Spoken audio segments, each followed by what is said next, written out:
So there's a piece of Borderlands 4 that hasn't been talked about much, and I don't think a lot of people actually know this system is going to be in the game, and I think it's going to be really interesting for at least your first time progressing through the game, and it may even play a role more into the end game. And this is the idea of claiming points of interest for the resistance on Kairos. And in our recent Borderlands 4 showcase, we got to see a piece of this actually being done in gameplay, but they didn't really explain much about how it's going to work in the rest of the game. But on the Borderlands 4 official website, we actually got a little bit of information on this. So this is under Take Kairos Back. As you traverse Kairos, keep an eye out for points of interest that you can claim for your Crimson resistance, weakening the Timekeeper's grip on the planet. Once you've wiped out any nearby enemies, you can reclaim places like safe houses to expand your fast travel options, or silos with decommissioned order communication balloons that let you take to the sky, scope out your next target, and aid your search for elusive vault key fragments. And first off, this plays back pretty heavily into the lore and main story of Borderlands 4, where this planet of Kairos has been controlled by the Timekeeper, and he has subdued and controlled the entire population of the planet for those thousands of years, putting these bolts in their spines which control them. But as the moon of Elpis was teleported away by Lilith at the end of Borderlands 3, it was then teleported right next to Kairos, and it broke this protective veil around the planet, which is why the Crimson faction, now being called the Crimson Resistance,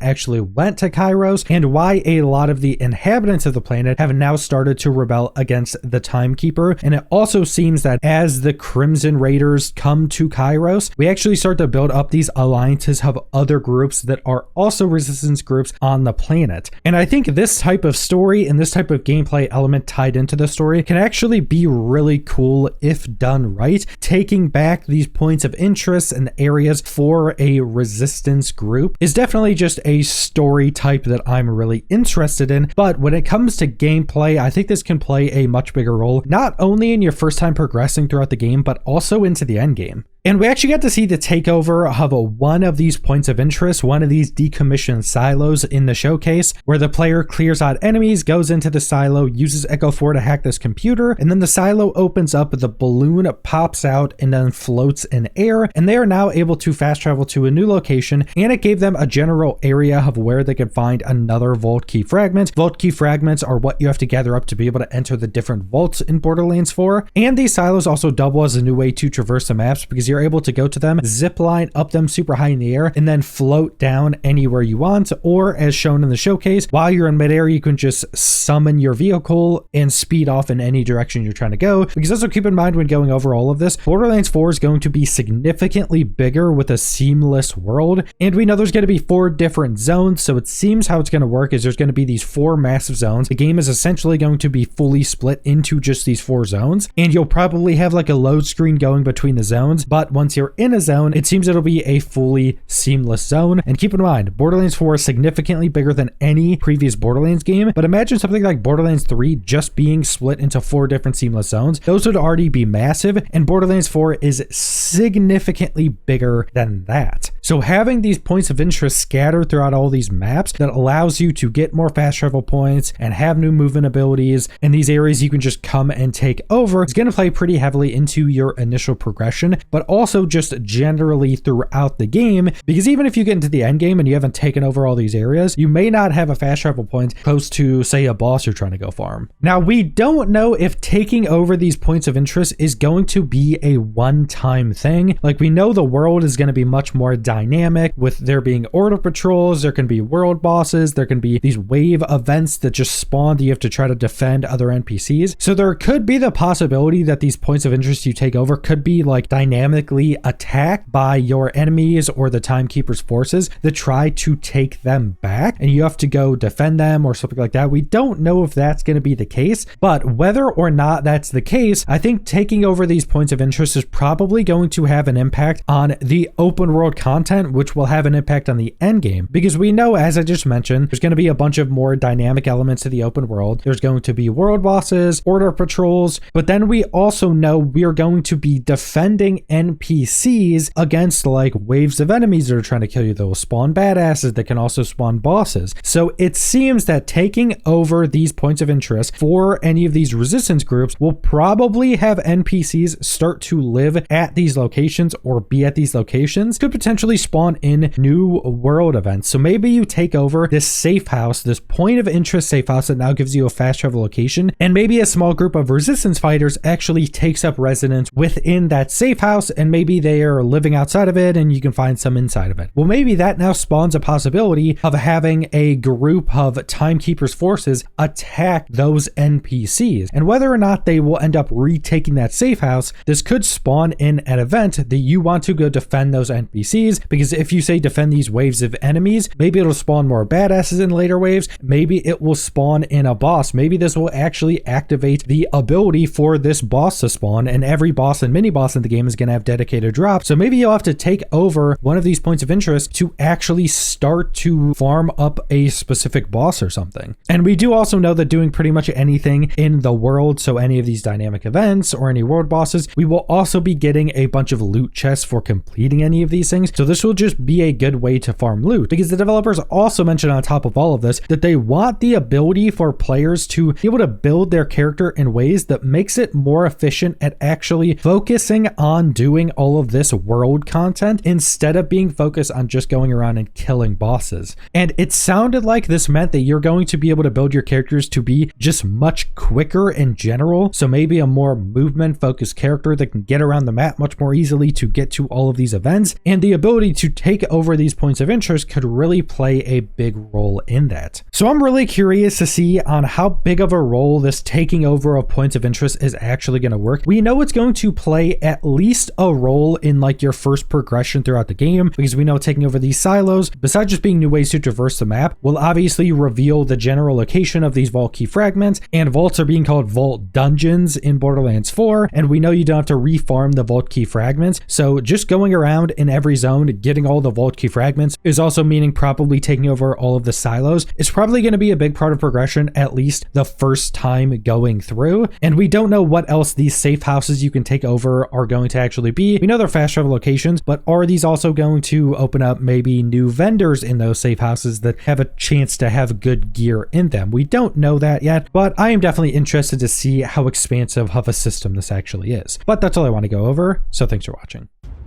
There's no need to pick up a mission first. These are auto-granted and tracked on your HUD. Silos house old, decommissioned order tech that you can hijack for the Crimson Resistance. With the help of Echo 4, we'll hack into their network and release the communications balloon.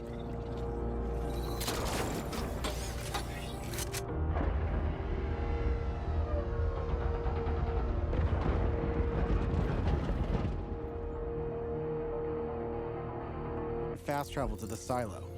And as a bonus, it's revealed the approximate location of a vault key fragment. We can collect these fragments to unlock a hidden vault, a high-level dungeon with challenging combat and serious loot.